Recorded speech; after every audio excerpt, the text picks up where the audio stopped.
আল্লাহ নবী আল্লাহ রাসূল সাহাবায়ে হুজুরদের সাথে আলাপ আলোচনা করে, সাহাবায়ে হুজুরদের সাথে কথাবার্তা বলতে থাকে। একটা আয়াতকে আল্লাহ পাক নাযিল করে দেয়।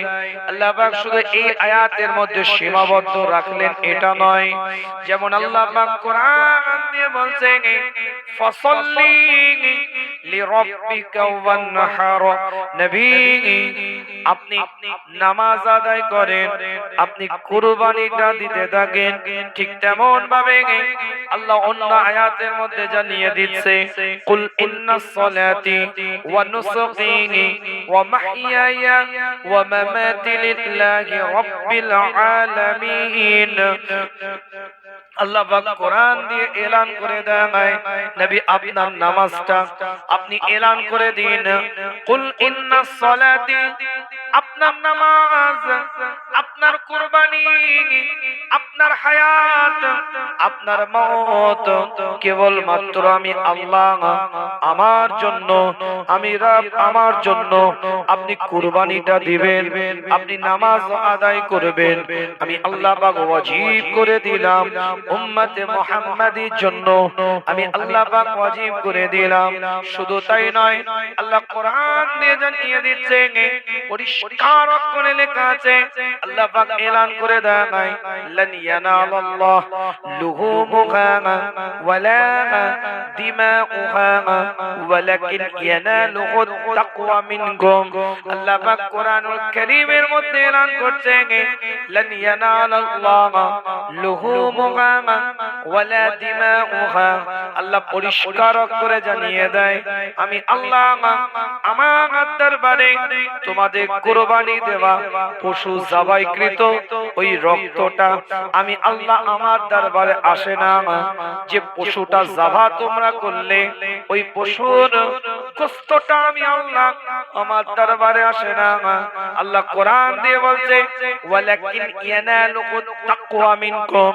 আমি আল্লাহ আমার দরবারে তোমাদের তাকওয়া, খোদা ভীরুতা, এই অন্তরের তাকওয়াটা, অন্তরের পরহেজগারিটা আমি আল্লাহ আমার দরবারে কবুলিয়াতের দরজা পা।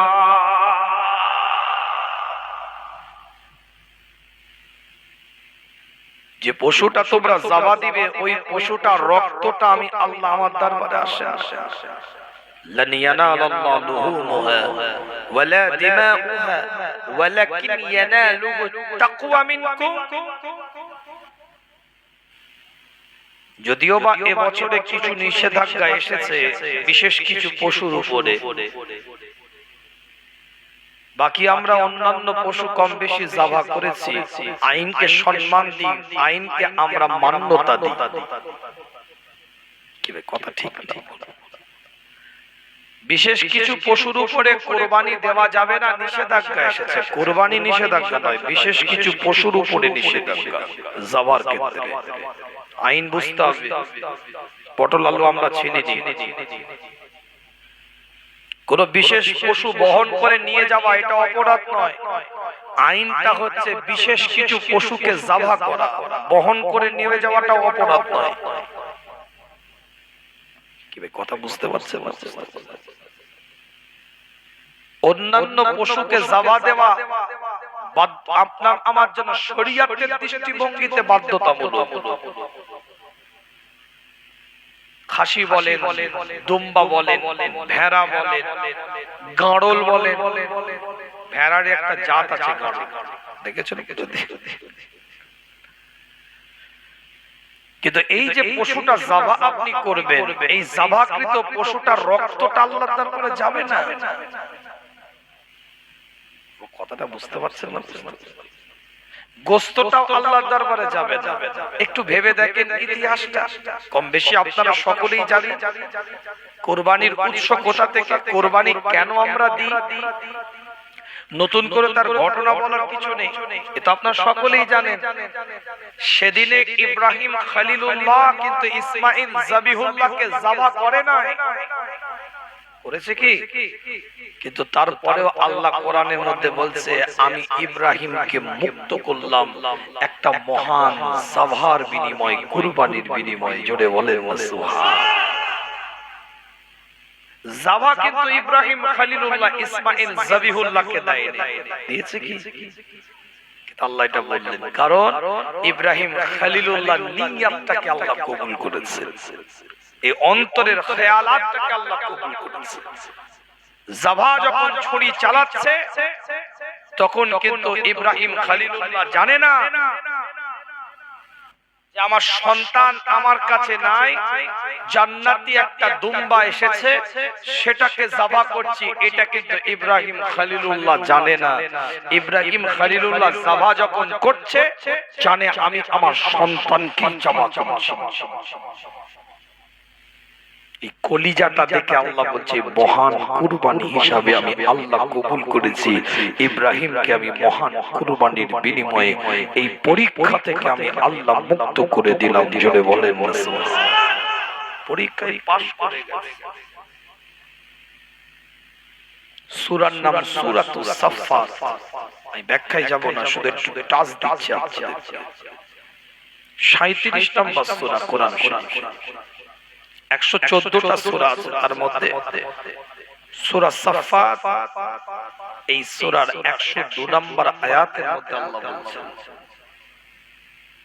পরিষ্কার আল্লাহ নবী আল্লাহ রাসূল সাহাবায়ে-কেরাম হুজুরদের সাথে আলাপ আলোচনা করে আল্লাহ পাক কোরআন দিয়ে জানিয়ে দিচ্ছে, রাসূলুল্লাহকে এলান করে দিচ্ছে ইব্রাহিম খলিলুল্লাহকে কিভাবে সন্তানকে যাবা দেওয়ার নির্দেশ দেওয়া হয়। আল্লাহ পাক কোরআন দিয়ে এলান করেন ফালাম্মা বালাগা মাহুস সাআ ক্বালা ইয়া বুনাইয়া ইন্নী আরা ফিল মানামি أني أذبحك فأنظر ماذا ترى قال يا أبت افعل ما تؤمر ستجدني إن شاء الله من الصابرين। আরো জোরে, এত আস্তে নয়, চিৎকার দিয়ে বলেন।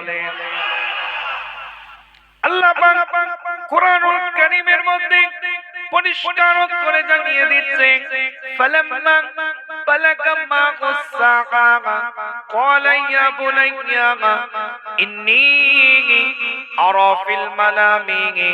ইব্রাহিম খলিলুল্লাহ নিজের স্বপ্নের কথা বলছে, আমি স্বপ্নের মধ্যে দেখি এ আমার সন্তান, এ আমার বাচ্চা, এ আমার কলিজার টুকরা, আমি স্বপ্নের মধ্যে দেখি আমি যেন তোমাকে যাবা করছি, আমি যেন তোমাকে যাবা করছি। এই বিষয়ে তোমার বক্তব্যটা কি? এই বিষয়ে তোমার মন্তব্যটা কি? এই বিষয়ে তোমার ওপিনিয়নটা কি? তুমি কি বলছো একটু আমাকে বলো, তুমি কি শোনাচ্ছ আমাকে একটু বলো। কিতাবের রিওয়ায়াতের মধ্যে পাওয়া যায় ইব্রাহিম খলিলুল্লাহর দিকে লক্ষ্য করে ইসমাঈল জবিহুল্লাহ আওয়াজ দিয়ে চিৎকার দিয়ে বলতে থাকে ক্বালা ইয়া আবাতি ইফআল মা তু'মার সাতাজিদুনি ইনশাআল্লাহু মিনাস সাবিরিন। আল্লাহ পাক কোরআন দিয়ে এলান করে দেয়, পরিষ্কার করে লেখা আছে ইসমাঈল জবিহুল্লাহ আওয়াজ দিয়ে বলতে থাকে এ আমার পিতা, রবের পক্ষ থেকে আপনার উপরে যে দিক নির্দেশনাটা এসেছে, আপনার উপরে যে হুকুমটা এসেছে সেটা আপনি কার্যকারী করেন। নিশ্চয় আপনি আমাকে সবরকারী বান্দা বান্দাদের মধ্যে পেয়ে যাবে। জোরে বলবেন। রবের পক্ষ থেকে যে দিক নির্দেশনা এসেছে, আল্লাহ যে হুকুমটা আপনাকে দিয়েছে, রব যে দিক নির্দেশনা আপনার উপরে অর্পণ করেছে, আপনি সেটাকে বাস্তবে রূপ দিন, আপনি সেটাকে বাস্তবায়ন করেন, আপনি সেটাকে কার্যকারী করেন। নিশ্চয় আমাকে সবরকারী বান্দাদের মধ্যে পাবেন। আল্লাহ বলছে ইন্নাল্লাহা মা'আস সাবিরিন, আমি আল্লাহ সবরকারী বান্দাদের সঙ্গী হয়ে যাই। জোরে বলে কেমন সঙ্গী হয়েছে দেখে, আমি বলিনি কোরআন বলছে ফালাম্মা আসলামা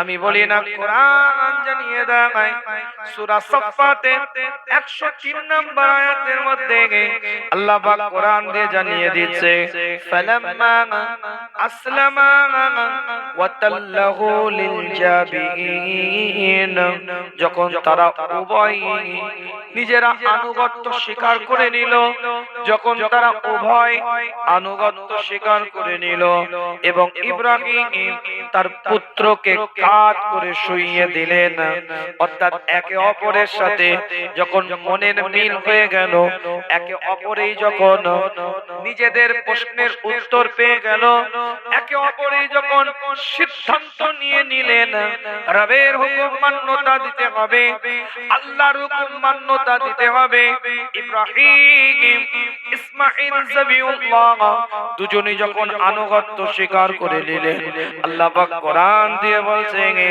ইব্রাহিম তার পুত্রকে কাঁধ করে শুইয়ে দিলেন, ওয়া নাদাইনাহু আন ইয়া ইব্রাহিম, তখন আমি আহ্বান করলাম, হে ইব্রাহিম, কদ সাদ্দাকতার রুইয়া ইন্না কাযালিকা নাজজিল মুহসিনিন, রবের পক্ষ থেকে আওয়াজ এসে যায়, আল্লাহর পক্ষ থেকে জানিয়ে দেওয়া হয়, কদ সাদ্দাকতার রুইয়া, ইব্রাহিম তার স্বপ্ন দেশ সত্য পালন করেছে, ইব্রাহিম তার স্বপ্নকে বাস্তবায়ন করে দিয়েছে, ইন্না কাযালিকা নাজজিল মুহসিনিন, আর সৎ কর্মশীলদেরকে আল্লাহ পাক এইভাবে পুরস্কৃত করে থাকে।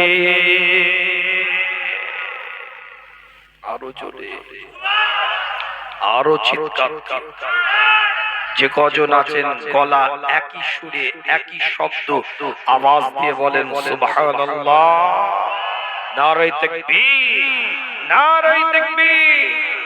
ইন্না হাযা লাহুয়াল বালাউল মুবিন, আল্লাহ পাক জানিয়ে দেয় নিশ্চয় রাসূলুল্লাহ সাল্লাল্লাহু আলাইহি ওয়াসাল্লাম কে আল্লাহ বলে, নবী রাসূল পয়গম্বর সরকার কায়নাত মদিনাতুল ইমামুল মুরসালিন ইমামুল হুদা কে আল্লাহ পাক জানিয়ে দেয় এটা স্পষ্ট একটা পরীক্ষা ছিল আল্লাহর তরফ থেকে, এটা স্পষ্ট একটা পরীক্ষা ছিল।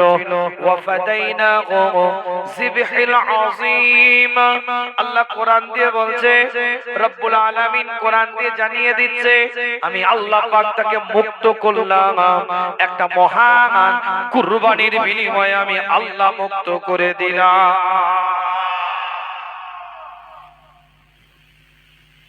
কি বলছে বুঝতে পারছেন? ওয়া ফাদাইনাহু যিবহিল আযীম, আমি আল্লাহ একটা মহান কুরবানি বিনিময়ে তাকে মুক্ত করে দিলাম। নবী মুহাম্মদুর রাসূলুল্লাহ সাল্লাল্লাহু আলাইহি ওয়াসাল্লাম জিবরাইল সালাতু ওয়াস সালামকে জিজ্ঞাসা করে, এই আয়াতের ব্যাখ্যা করছি আপনাদের খিদমতে। জিবরাইল সালাতু ওয়াস সালামকে জিজ্ঞাসা করে, জিবরাইল বহু নবী, বহু রাসূল, বহু পয়গম্বর পৃথিবীর মধ্যে এসেছে, 1,24,000 মতান্তরে 2,24,000 নবী রাসূল পয়গম্বর এসেছে, যাদেরকে তুমি ওহীর বাহক হিসাবে কাজ করেছো, তুমি মেসেজগুলো পৌঁছে দিয়েছো রবের পক্ষ থেকে, তুমি নিজেকে জিবরাইল, এমন অনেক নবী রাসূল পয়গম্বর এসেছে যাদের কাছে তুমি বহুবার এসেছো। খোদ নবীর দরবারে, সরকারে কায়নাতের দরবারে, মদিনাত দুলালের দরবারে, ইমামুল মুরসালিনের দরবারে জিবরাইল 24,000 বছর, আল্লাহ নবী 23 বছর নবুয়তের জীবনের মধ্যে 40 থেকে 63, এই 23 বছরের নবুয়তের জীবনের মধ্যে জিবরাইল মুস্তাফার দরবারে 24,000 বার এসে হাজিরা দিয়ে গেছে। জোরে বললে জিবরাইল পৃথিবীতে সবথেকে দ্রুত তুমি কবার এসেছো? আমার কাছেই তো 24